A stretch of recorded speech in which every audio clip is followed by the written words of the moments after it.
बंधुगण आपण फायदा पाई एही वीडियो को थरे मात्र शेष पर्यंत निश्चय देखंतु।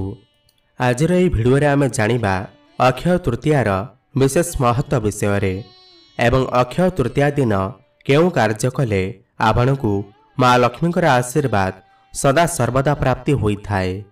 बंधुगण अक्षय तृतीया 2025 मसीहार एप्रिल मास 30 तारिख अर्थात बुधवार दिन पड़ुअछि। प्रत्येक मासर शुक्ल पक्षरे तो तृतीया तिथि आसी थाए, किंतु वैशाख मासरे अक्षय तृतीया अत्यंत महत्वपूर्ण अटे। अर्थात सबु मास ठारू वैशाख मासरे पुण्य अर्जन करिबा अत्यंत महत्वपूर्ण अटे। अक्षय तृतीया रे आपण जेकोसी भी कार्य करिवे ताहा अक्षय होइकी रहिबो, अर्थात ताहा केबे मध्य क्षय हेबो नाही किंबा सरिबो नाही, ताहा सर्वदा बढ़ी बढ़ी चलिबो।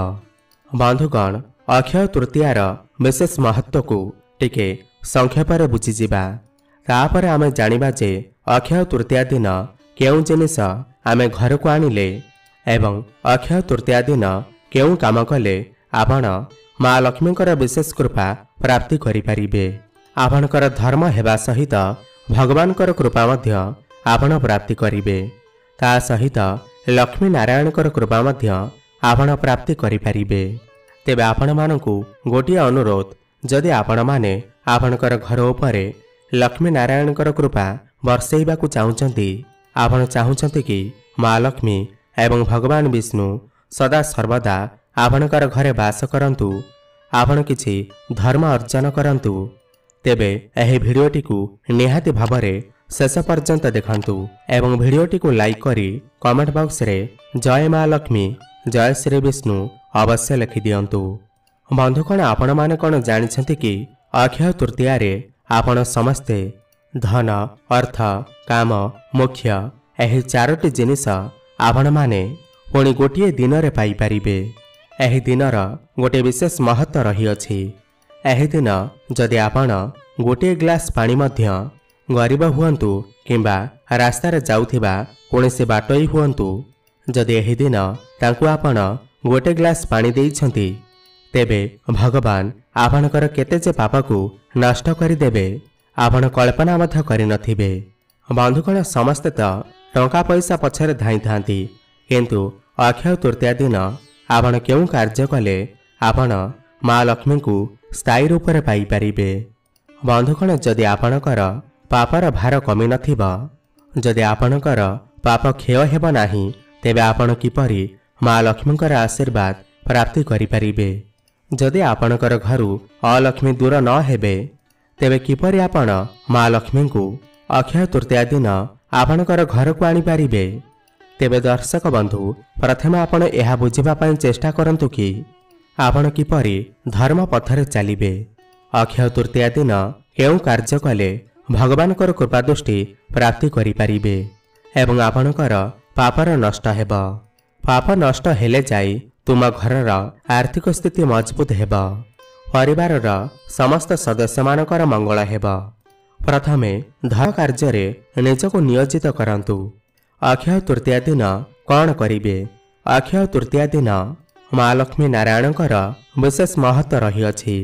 जदि आपण आपणकर घरे माँ लक्ष्मी एवं नारायणकर फोटो निज घरे रखिछंती, तेबे एही दिन माँ लक्ष्मी एवं भगवान विष्णुकर विशेष भाव पूजा अर्चना करंतु।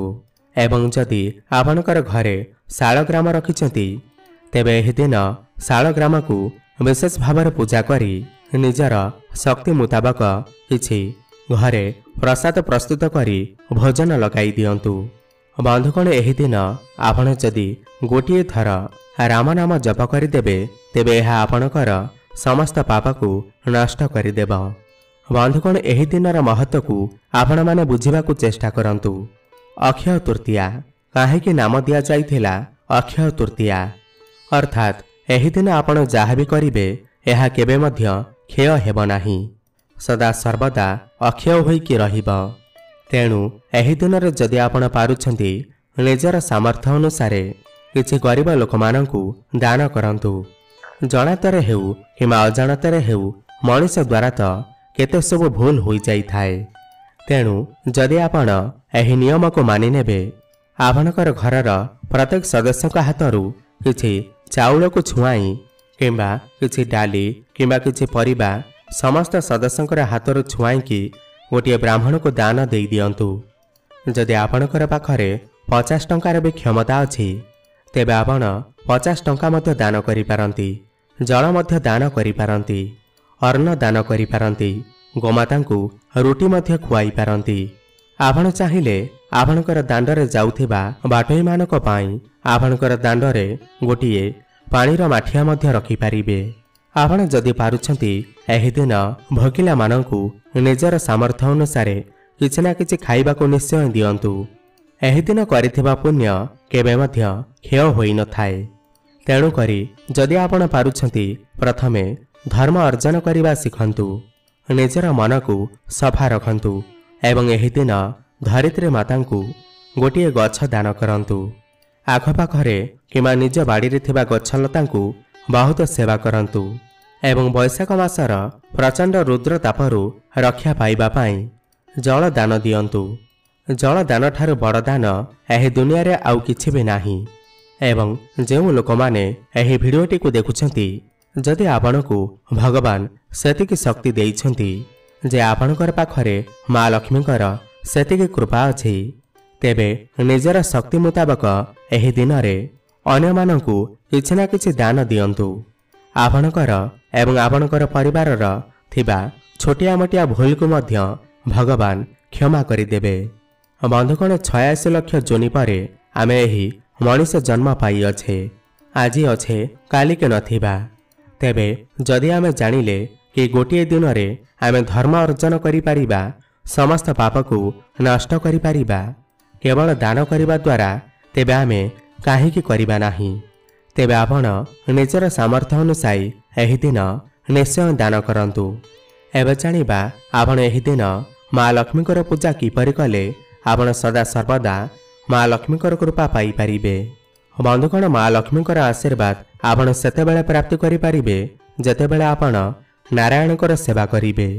कारण जेउठारे नारायणकर वास नाही सेठारे केबे भी माँ लक्ष्मीकर वास होई न थाए। जेउ घरे नारायण नथिबे से घरे केबे भी लक्ष्मी प्रवेश करिबे नाही। तेबे आपण प्रथमे नारायण को स्मरण करंतु। जेतेबेले आपण माँ लक्ष्मीकर स्मरण करुछंती ओम लक्ष्मी नारायण नमः, जेतेबेले मध्य हेउ से तुलसी गछ मूले हेउ, बेल गछ मूले हेउ, अँला गछ मूले हेउ किमा निजर ठाकुर घरे हेउ ओम लक्ष्मी नारायणाय नमः। कारण माँ लक्ष्मी निजे कहिसेंती जेउ घरे नारायणकर यथाचित सेवा हेउथिबा, यथाचित सम्मान दिया जाउथिबा, सेही घरे माँ लक्ष्मी प्रवेश करिबे ही करिबे। किछि पूजा अर्चनार आवश्यकता ही नाही। कारण जेउठे नारायण सेठारे माँ लक्ष्मीकर वास होई थाए। जेमिति माँ पार्वती माँ अन्नपूर्णांकर आधार करा जाए, सेठारे महादेव मध्य वास करिथांती।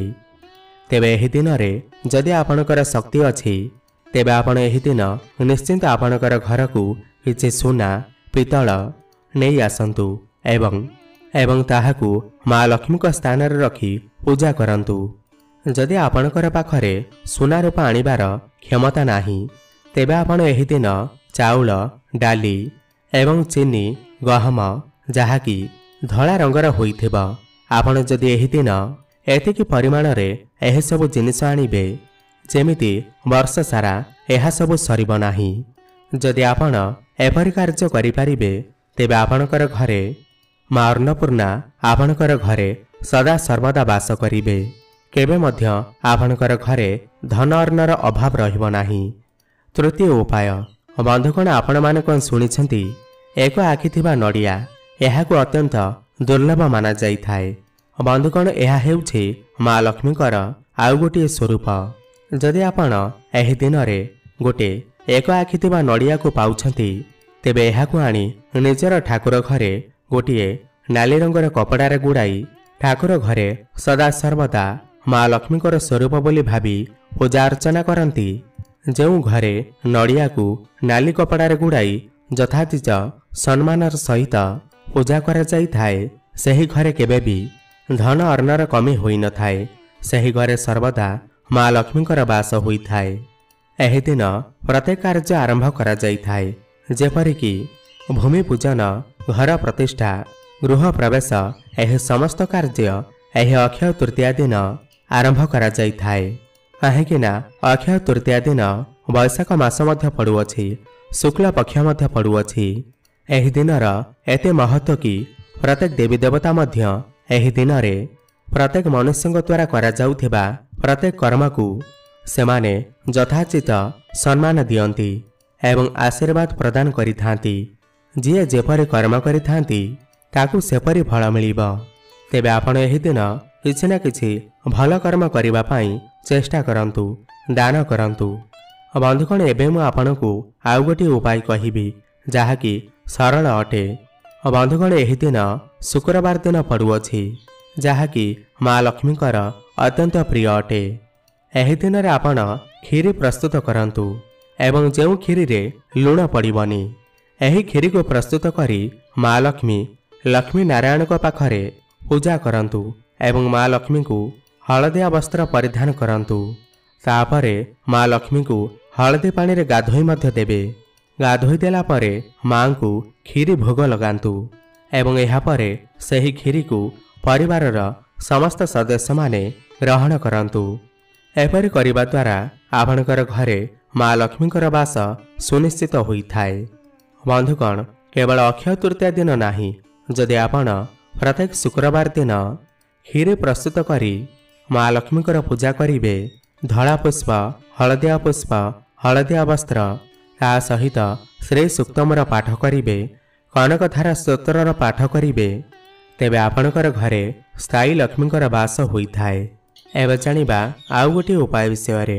ବନ୍ଧୁଗଣ, ଏହି ଦିନ ଆପଣ ଗୋଟିଏ ହଳଦୀ ଗଣ୍ଠି, ଯାହାକି କଞ୍ଚା ହଳଦୀ କିମ୍ବା ଶୁଖିଲା ହଳଦୀ ଯାହା ବି ହୋଇଥାଉ, ଆପଣ ଗୋଟିଏ ଗଣ୍ଠି ହଳଦୀ ଘରକୁ ନେଇ ଆସନ୍ତୁ ଏବଂ ମା ଲକ୍ଷ୍ମୀଙ୍କ ନିକଟରେ ଏହାକୁ ଯଥାବିଧି ପୂଜା କରନ୍ତୁ।